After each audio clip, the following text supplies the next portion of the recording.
తెలంగాణ ఏపీలో ఉన్న రజకులను ఎస్సీల్లో చేర్చాలని వైఎస్ఆర్ కాంగ్రెస్ కేంద్రానికి విజ్ఞప్తి చేసింది. కేంద్ర హోంమంత్రి రాజ్నాథ్ సింగ్ను కలిసిన వైఎస్ఆర్సీపీ ఎంపీ వైవి సుబ్బారెడ్డి ఈ మేరకు మంత్రికి వినతి పత్రం అందజేశారు.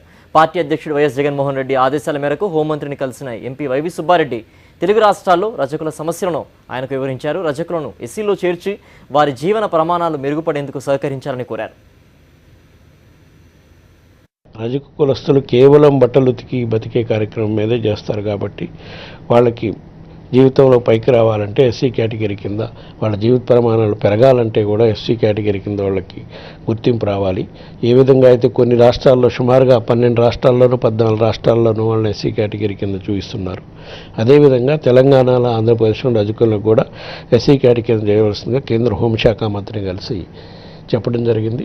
ఆయన దాని మీద సానుకూలంగా స్పందించి సోషల్ జస్టిస్ మినిస్టర్తో కూడా మాట్లాడి దీనిపైన అవసరమైన మేరకు దీనిపైన చర్యలు తీసుకునేదానికి తప్పకుండా ప్రయత్నిస్తామని చెప్పడం జరిగింది.